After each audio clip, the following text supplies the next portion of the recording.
श्री मनोहर लाल खट्टर जी हमारी भोली भाली किसान भाइयों के साथ धोखा करके चले गए और यहाँ पर कुछ भी नहीं दिया। भाजपा से आरती राव है, जजपा से आयुषी राव है और हम देख रहे हैं बीएसपी से अतरलाल है, ठाकुर अतरलाल। तो आप किन से मुकाबला मान रहे हैं अपना? देखो जी, वैसे तो माता वैष्णो देवी है, माता शीतला देवी है, तो उनमें गणपति आ गए अतरलाल। मैं बीजेपी गवर्नमेंट को एक चेहरा बदल सरकार, एक मुखौटा जो कहते हैं ना, नाम बदल सरकार और एक पंगु सरकार कहना चाहूंगी। बिना खर्ची पर्ची का दावा करते। ये खर्ची पर्ची तो जब लेंगे, जब देंगे, जब कोई नौकरी देंगे। ये तो दूसरे स्टेट में नौकरी देके चले गए। लोगों ने कहा अरे तुम संविधान क्या बदलोगे, अरे हम तुम्हें ही बदल देंगे। कांग्रेस अगर सत्ता में आती है तो आपका पसंदीदा सीएम कौन होगा? आज मोदी जी कह रहे थे कि भाई थाली बजाओ, आज कह रहे थे बेलन बजाओ, आज कह रहे थे चिमटा बजाओ, आज कह रहे थे फूकनी बजाओ, आज कह रहे थे दीवा चाशो, आने दो 5 तारीख को आप देखेंगे। ये तो कहते थे इतने पार और वो कहते थे हम इतने पार, और मैं कहती हूँ 70 पार हमारे जाएंगे अब की बार एमएलए।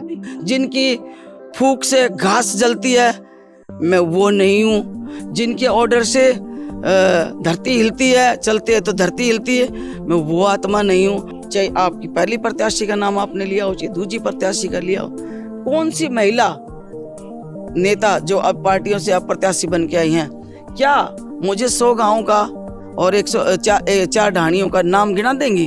अगर वो बता देंगी 100 गाँवों का, अभी उनके पास 20 दिन है, तो मैं उनको मान जाऊंगी और मैं पूरा उनका सहयोग करूंगी। बहनों आप आके निकलिए।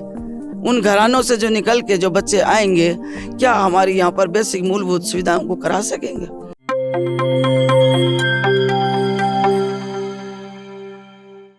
नमस्कार, मैं हूं शैली शर्मा और आप देख रहे हैं जीपी हरियाणा। दोस्तों, आज हम आए हैं अटेली में और अटेली में आज हमारे साथ है कांग्रेस की उम्मीदवार अनीता यादव। मैम, सबसे पहले आपका स्वागत है। धन्यवाद मैम जी। अनीता यादव पूर्व सीपीएस रही हैं, 3 बार एमएलए रही है, अटेली से भी एमएलए रही हैं। तो आज हम इनके बारे में जानेंगे, इनकी राजनीति के बारे में जानेंगे। मैम, सबसे पहले आप यही बताइए, आप अटेली के लिए क्या एजेंडा लेकर चल रही है? कांग्रेस का मैनिफेस्टो नहीं आया है, हम अभी अनीता यादव का मैनिफेस्टो जानना चाहते हैं। उनका क्या विजन है, उनका क्या रोड मैप है, क्या एजेंडा है? मेरा सबसे पहले अटेली विधानसभा क्षेत्र के लिए अटेली मंडी का सब डिवीजन बनवाना मेरा पहला लक्ष्य है। जी। जब भी हमारी सरकार बनेगी, चौधरी भूपेंद्र सिंह हुड्डा जी की सरकार बनेगी, राहुल जी हमारे जो माननीय हमारे हाई शीर्ष नेतृत्व हैं, जो उनके आदेश के अनुसार जो सरकार बनेगी, उसमें सबसे पहला ही एजेंडा मेरा अटेली मंडी का सब डिवीजन बनाना है। जी जी जी। उसके बाद हमारे यहाँ पर अलग अलग 2 ब्लॉक्स हैं। तो एक ब्लॉक है अटेली और दूसरा ब्लॉक है कनीना।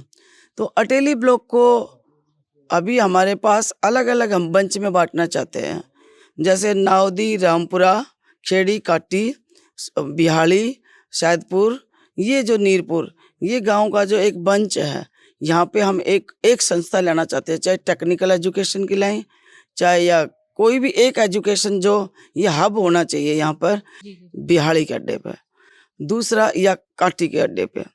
दूसरा एक बंच है हमारा यहाँ से चंदपुरा, बोचड़िया, हसनपुर, गिरधरपुर और इसके बाद बजाड़, गणियार, सुजापुर। ये एक बड़ी यहाँ पर हमने एक ITI बनवाई थी चंदपुरा में, सुजापुर में। तो इस जो चंदपुरा का जो अड्डा है, ये हमने स्कूल अपग्रेड कराया था +2। तो यहाँ पर भी मैट्रिक का स्कूल था, बोचड़िया में भी मैट्रिक का स्कूल था, ये हमने +2 के स्कूल कराए थे। तो मैं ये चाहती हूँ कि जब भी हमारी अब सरकार बनने वाली है, निश्चित तौर पर यहाँ पर हमारे बच्चों में टैलेंटेड बच्चे बहुत हैं, एजुकेशन के मामले में अच्छा बच्चे हैं, अच्छा पढ़ते हैं, लेकिन सोर्स ऑफ एजुकेशन के साधन की कमी की वजह से बच्चा इतना नहीं पढ़ पाता जितना कि उनकी रिक्वायरमेंट जितना स्टूडेंट्स की है, वहाँ पर पढ़ाई के संसाधन यहाँ पर थोड़े कम हैं। तो इस चंदपुरा के अड्डे पे जो ये 7 गांव मैंने गिनाया आपको, इस पे भी एक हम संस्था लेना चाहते हैं। जैसे फॉर एग्जांपल हमारे ये लूलाहिर में एक रीजनल सेंटर है, हमारे मुख्यमंत्री जी और उनके साथ साथ चौधरी दीपेंद्र सिंह हुड्डा जी मेंबर पार्लियामेंट, उन्होंने ये घोषणा की हुई है पर्सनल तौर पे कि अगर हमारी गवर्नमेंट बनेगी तो हम रीजनल सेंटर को एक महाविद्यालय का रूप देंगे, महा यूनिवर्सिटी का रूप देंगे। तो मैं उनसे रिक्वेस्ट करूंगी कि हमारे यहाँ पर संसाधनों की कमी है, तो उसकी एक ब्रांच जैसे पहले लूला अहीर में खुल के आई थी, इसी तरह रीजनल सेंटर की मैं यहाँ खुलवाने का काम करूंगी। तो दोंगड़ा अहीर चौक है, यहाँ पर हमारे को सब डिवीजन बनवाना था, लेकिन मेरी ये वही कह सकती हूँ कि मेरी रैली बाद में हुई। मैं जब एमएलए थी यहाँ 2009 से 2014 में, और मेरे से पहले जो प्रत्याशी रहे राव नरेंद्र सिंह नारनौल से, उन्होंने ब्लॉक सीमा बनवा दिया इसकी दोंगड़ा अहीर की बजाय।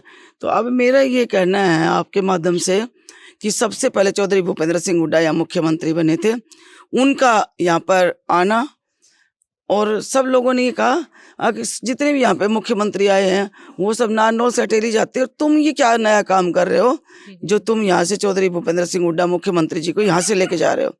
मैंने कहा Dongra Ahir the part of our Ateli विधानसभा क्षेत्र, और ये सबसे बड़ा क्षेत्र है। दोंगड़ा अहीर एक चौक बनता है जो इतनी सारी 12-15 गाँव का एक वहाँ पर सेंटर है। तो यहाँ पर भी सिर्फ मैं यहाँ पर स्टेडियम बनवा पाई थी, और कुछ काम गांव बड़ा होने की वजह से कच्चा था, वो ही कुछ काम करवा पाई थी। लेकिन मुझे ये कहते हुए बड़े अफसोस है, दुखी है इस बात से मेरा मन, कि जो बीजेपी की गवर्नमेंट थी अब 10 साल, यहाँ पर श्री मनोहर लाल खट्टर साहब मुख्यमंत्री थे उस टाइम, उन्होंने इन लोगों को दोंगड़ा अहीर के जो चौक जो गांव बता रही 15 गांव के लोगों को इतना छला, इतना यहाँ पर तमाशा क्रिएट किया गया, राजनीतिकरण किया गया कि दोंगड़ा अहीर में मुख्यमंत्री चौधरी श्री मनोहर लाल खट्टर साहब आ रहे हैं। लेकिन बदले में क्या हुआ, ग्रामीणों ने उनको बंधक बना दिया, ये कर दिया, वो कर दिया, जो मतलब हमारी संवैधानिक प्रक्रिया के बिल्कुल खिलाफ था, और ये सारा हमने देखा।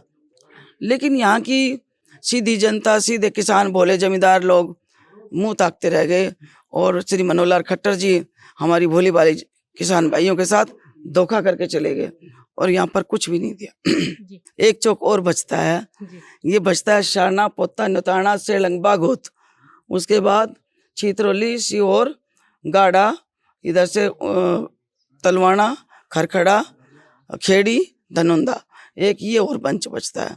तो इस पे भी मेरा मन है कि जब हमारी सरकार आएगी तो यहाँ पर भी CSC सेंटर मैंने बनवाया था सेलंग को, यहाँ पर भी स्कूल बनवाया था। तो यहाँ पे भी एक ऐसी संस्था है जो बच्चों के पढ़ने के काम आए, जैसे मेडिकल कॉलेज, फार्मेसी कॉलेज। तो इस तरह का विजन मेरे मन में है। और सबसे लास्ट बात, जो हमने कनीना ब्लॉक को सब डिवीजन बनवाया था, ये ब्लॉक नहीं था, ये केवल उप तहसील थी। हमने उप तहसील से इसको तहसील भी नहीं बनवाया, हमने सीधा सब डिवीजन बनवाया। और इसी तरह से अब मैं यहाँ पर 383 करोड़ का बजट लेकर आई थी, लेकिन ये बीजेपी की भ्रष्ट सरकार, जिसने 10 साल में कुछ नहीं किया और सारे पैसे पता नहीं कहाँ लेके चले गए, गली नालियों में तब्दील करके आज मूलभूत सुविधाएं कन्या क्षेत्र की ऐसे खड़ी हैं। उनके बेसिक स्ट्रक्चर को सुधारने का मैं काम करना चाहती हूँ, और मैं करूँगी। आप जब चुनाव प्रचार के लिए निकलती हैं तो बीजेपी के रोड डेवलपमेंट वाले मुद्दे होते हैं, और बीजेपी कहते हैं कि हमने रोड बनवाए हैं, बिना खर्ची पर्ची की नौकरी दी है, तो आप इस बात को कैसे काटेंगे, क्या जवाब देंगे? मैं बीजेपी गवर्नमेंट को एक चेहरा बदल सरकार, एक मुखौटा जो कहते हैं ना, नाम बदल सरकार, और एक पंगु सरकार कहना चाहूँगी। इन्होंने कुछ नहीं किया, झूठ के अलावा इन्होंने कोई, ये तो प्रैक्टिकल आप गाँव में जाके देखें कि कितना। दूसरी बात, नौकरी कभी भी सरकार नहीं देती, बच्चे अपनी क्वालिफिकेशन, छात्र अपनी क्वालिफिकेशन के मुताबिक नौकरी लेते हैं। इसमें कोई झूठी श्रेय कोई ले तो ये गलत बात है। अगर किसी ने नौकरी दी भी है तो ये PKSD वाले जो हमारे वो जो टीचर्स थे, वो पक्का कॉलेज हुआ, और वो हमने 70 कॉलेज के जो एकदम लेक्चर लगे, वो हरियाणा के रिकॉर्ड में ही एक ऐसा दिन था जो स्वर्णिम अक्षरों में लिखा गया कि 70 प्रोफेसर, नॉन टीचिंग क्लास और टीचिंग क्लास वाले 70 टीचर्स एकदम सरकारी करे गए, और उसमें वो सारे बच्चे, वो जो प्रोफेसर थे, वो सारे के सारे पक्के हो गए, और आज वो अच्छा काम कर रहे हैं, अच्छा बच्चों को पढ़ा रहे हैं और पूरी तनख्वाह हरियाणा गवर्नमेंट से ले रहे हैं। लेकिन ये सरकार मुझे बता दे कि इतनी सारी जो भर्तियां हैं, बड़ी नौकरियां हैं, ये कहाँ गई? एक नौकरी का नाम तो ऐसा बता दो मुझे, एक सर्विस का मान मैं पूछ रही हूँ। बिना खर्ची पर्ची का दावा करते हैं। ये खर्ची पर्ची तो जब लेंगे, जब देंगे, जब कोई नौकरी देंगे। ये तो दूसरे स्टेट में नौकरी देके चले गए। जब आंकड़े निकालेंगे आप तो सभी ही जो बच्चे अच्छे जिसके पीछे ओ लगना था, वो सारी की सारी नौकरियां दूसरे प्रदेशों को दी गई और हमारे एक भी बच्चे को नौकरी नहीं मिली। तो कौन सी खर्ची पर्ची की बात? जब कोई काम ही नहीं करना, जब ये कोठी बनती है जब तो इसमें ईंटें लगेंगी, जब तो खर्चा होगा। जब ये प्लाट पड़ा था तो क्या ही लगना है? तो इस सरकार ने कोरा एक प्लाट के नाम के काम किया है। सफेद झूठ बोलते हैं ये लोग और मक्कारी का काम करते हैं। झूठ बोलना, मक्कारी करना, लोगों को बहकाना, अग्निवीर जैसी योजना लाना, ये सारे मुद्दे जो भटका के आज मोदी जी कह रहे थे कि भाई थाली बजाओ, आज कह रहे थे बेलन बजाओ, आज कह रहे थे चिमटा बजाओ, आज कह रहे थे फूकनी बजाओ, आज कह रहे थे दीवा चासो। ये कब तक? एक ही नौकरी परमानेंट होती थी, फौजी नौकरी, जो कोटे लेके बच्चे लग जाते थे और वो हमें नहीं मिली। तो जितना शोषण बीजेपी सरकार में है, ये गिन गिन के बदला लोग लेंगे और समय आ गया। ये परिवर्तन की लहर है और इनकम्बेंसी फैक्टर है। काम नहीं करने का जो इनाम इतना बड़ा जो देंगे, हरियाणा प्रदेशवासी तैयार खड़े हैं। आने दो 5 तारीख को, आप देखेंगे। ये तो कहते थे इतने पार और वो कहते थे हम इतने पार, और मैं कहती हूँ 70 पार हमारे जाएंगे अब की बार एमएलए। एक से एक बासी पड़े रहेंगे हम लोग कांग्रेस के एमएलए। अटेली से कांग्रेस से और भी टिकट की उम्मीद कर रहे थे, और भी थे, नरेंद्र राव थे, जिनको अब नारनौल में टिकट दे दी गई है। हम जानना चाहेंगे अनीता यादव को टिकट क्यों दी गई, क्या खूबी रही, जरा बताइए। जब कांग्रेस पार्टी हमारी माँ है और माँ जब रोटी बनाती है या भाभी जब रोटी बनाती है तो एक रोटी के 2 टुकड़े करती है। जितने बच्चे होते हैं उतने टुकड़े होते हैं और वो बराबर मतलब अपनी तरफ से संतुलन बनाने की कोशिश करती है। तो डिलिमिटेशन के बाद जब हमारी सीटें का बंटवारा हुआ था तो मुझे अटेली ही दिया गया था और राव नरेंद्र सिंह उस समय हजका से बन के आए थे, डिलिमिटेशन में कांग्रेस से नहीं बने थे। तो उनका फिर भी उनका कार्यशैली को देखते हुए राव नरेंद्र सिंह को, मेरे कहने का मतलब कांग्रेस हमारी माँ ने हमारा सही बंटवारा किया और एक भाई का हक था वहाँ भेजा और दूसरे भाई का जो हक था वहाँ भेजा। राव नरेंद्र सिंह अनीता में ये बंटवारा हुआ। रावदान सिंह हमारे पहले सेटल्ड थे और उन नांगल चौधरी वालों को कोई झगड़ा ही नहीं है। इस बार हम देख रहे हैं अटेली में ए नाम का बड़ा मुकाबला है। भाजपा से आरती राव है, जजपा से आयुषी राव है और हम देख रहे हैं बीएसपी से अतरलाल है, ठाकुर अतरलाल। तो आप किन से मुकाबला मान रहे हैं अपना? देखो जी, वैसे तो माता वैष्णो देवी है, माता शीतला देवी है, तो उनमें गणपति आ गए अतरलाल, ठीक है जी। हाँ, तो मैं ये कहना चाहती हूँ जो ये नाम है ये एक अच्छी बात है। उनकी माँ ने, जिन बच्चियों के माँ ने जो नाम लिखा वो अच्छा, उनके घर के वो लोग थे। अटेली का नाम भी ऐसे ही शुरू, और वो भी अटेली में ऐसी बात भी आ रही थी कि मैं कितनी अपने आप को भाग्यशाली कहूँ कि हमेशा अल्फ़ाबेट से नाम अनीता पहले आया है और मुझे सिंबल सबसे पहले मिला है। और अब की बार ये बात जो आप कहने चली थी, मैं भी अटेली 68 कहने चली थी। अभी सेंट्रल गवर्नमेंट ने कहा था कि तुम हमें 400 पार दे दो और हम तुम्हारा संविधान बदल देंगे। लोगों ने कहा अरे तुम संविधान क्या बदलोगे, अरे हम तुम्हें ही बदल देंगे। और आज मोदी का कहीं नाम देख रहे हो और थोड़े दिन 5 तारीख आ जाने दो, ये संविधान बदलने की बात करते हैं, लोग इन्हीं को बदल देंगे। फिर भी आप अब किन से मुकाबला देख रही हैं? बीजेपी, जेजेपी, बीएसपी, किससे मुकाबला मानती है स्ट्रॉन्ग? मैम, मैं तो कोई हवाई आदमी तो हूँ नहीं, जिनकी फूंक से घास जलती है मैं वो नहीं हूँ, जिनके ऑर्डर से धरती हिलती है, चलते है तो धरती हिलती है, मैं वो आत्मा नहीं हूँ। मैं वो आत्मा हूँ जो मेरी भाभी खेत में से घास लेके आती हैं, मैं इन भाभियों की एक ननद हूँ जो खेत में से घास लेके लाती हूँ और मैं इसी तरह से बन के रहना चाहती हूँ। मेरा मुकाबला केवल यही है। कांग्रेस अगर सत्ता में आती है तो आपका पसंदीदा सीएम कौन होगा? चौधरी भूपेंद्र सिंह हुड्डा। अब आखिर में आप हमें ये बता दीजिए, हमारे दर्शकों को बता दीजिए अपने बारे में कि आपने राजनीति में कब आप राजनीति में आए, आपकी राजनीतिक पारी कब शुरू हुई, इसके बारे में। जी, मैं 1995 में राजनीति पारी शुरुआत स्वर्गीय Shri Rajiv Gandhi ji former prime minister थे। उन्होंने एक सपना देखा था कि महिलाओं की भागीदारी भी होनी चाहिए और वो पंचायती राज से शुरू की थी। तो 1995 से 2000 तक मैं जिला परिषद की उप चेयरमैन रेवाड़ी की रही और वहाँ से मेरी राजनीति की शुरुआत हुई। सोनिया गांधी जी जब यूपीए की चेयरपर्सन थी, उन्होंने कहा कि भाई 10 महिलाओं को टिकट दो, लेकिन बैड लक हम 10 महिलाएं उस टाइम थे नहीं, केवल मात्र 6 महिलाओं को टिकट मिल पाया था कांग्रेस पार्टी की तरफ से। मैं 2000 की बात कर रही हूँ जी। तो उसमें 6 महिलाओं में से केवल मैं एक महिला जीत पाई थी कांग्रेस पार्टी की तरफ से। उसका मुझे प्राइज भी मिला। मैडम सोनिया गांधी जी ने चौधरी भूपेंद्र सिंह हुड्डा जी को कहा कि महिला विंग होती है कांग्रेस, महिला विंग, यहाँ पर 5 फ्रंट होते हैं, सेवा दल, NSUI, main Congress, like that. तो उसमें महिला कांग्रेस के नाते मुझे एक पद होता था, अध्यक्ष पद का।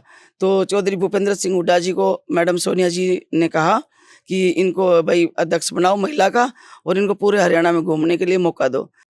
मैं इतना सा ही आपके अदब से, आपके माध्यम से कहना चाहती हूँ, आपने बड़े इजी से कह दिया, मुझे तकलीफ भी है इस बात की कि ये कह दिया कि अब की बार सारे अल्फ़ाबेट में नाम आगे आ रहे हैं। मैं अपनी उन बहनों से क्रिटिसाइज नहीं करना चाहती, लेकिन मैं इतना जरूर आपके माध्यम से पूछना चाहती हूँ कि उन्होंने इस समाज के लिए वो कब और कितना और किस दिन निकल के आई हैं। चाहे आपकी पहली प्रत्याशी का नाम आपने लिया हो, चाहे दूसरी प्रत्याशी का लिया हो, कौन सी महिला नेता जो अब पार्टियों से अब प्रत्याशी बन के आई हैं, क्या मुझे 100 गाँव का और 104 ढाणियों का नाम गिना देंगी आपके माध्यम से? चलो उनके और ऑप्शन, वो 20 गांव लगातार गिना देंगे। तो 20 गांव अगर ऊपर ले शुरू से बूथ नंबर 1 से चलेंगे तो बता देंगे कि पहला नंबर बूथ कौन से गांव से स्टार्ट होता है, उसकी कितनी आबादी है उस गांव की, और कितनी आबादी कौन सी कास्ट की है, उसमें कौन से कितने ब्राह्मण हैं, कितने यादव हैं, कितने अदर कास्ट हैं। तो क्या वो बता देंगी? अगर वो बता देंगी 100 गाँवों का, अभी उनके पास 20 दिन है, तो मैं उनको मान जाऊंगी और मैं पूरा उनका सहयोग करूंगी कि बहनों आप आगे आके निकलिए। जिस समाज में आप रहते हो उस समाज में देखना, परखना, सोचना चाहिए कि क्या तुम पंडारा मार्केट को छोड़ के, खान मार्केट को छोड़ के, भाभी एक मिनट, खान मार्केट को छोड़ के क्या तुम्हारे पीए के नंबर किसी यहाँ पर कितनी जरूरत है? ये हमारा आप माहौल देख रहे हैं ना, मुड्ढा देखो मशीन पर रखा है। तो इनको Pandara market, Khan market, golden name की प्लेट, ये कहाँ? इनके तो ट्रांसफार्मर जल गया आज, तो इनको तो तुरंत प्रभाव से यहाँ पर MLA चाहिए कि उनका ट्रांसफार्मर टिकवाए। इनकी तो यहाँ पर मोटर खराब होगी, मिस्त्री नहीं आ रहा, बिल ज़्यादा आ गया, बिल कौन भरवाए? तहसीलदार ने पैसा मांग लिया। अब तहसील की मैं डायरेक्ट वो जब करूँगा रजिस्ट्री, जब मुझे आप ये करोगे, तो इन चीज़ों से सुलझने के लिए कॉलेज में बच्चों के एडमिशन नहीं हो रहे आज के दिन, वो कौन कराएगा? ये छोटे छोटे कामों के लिए आज MLA को इन्वॉल्व होना पड़ता है। दुख सुख में इनके तो पोता आज हुआ है, इनकी तो अभी सास एक्सपायर हुई है, इनके काज में कौन आएगा? वो आ सकते हैं। उन घरानों से जो निकल के जो बच्चे आएंगे, क्या हमारी यहाँ पर बेसिक मूलभूत सुविधाओं को करा सकेंगे? क्या उनको पता कि बाजरा की फसल क्या होती है, बाजरा कैसे लगता है? तो पहले वो अपना होमवर्क करके आती।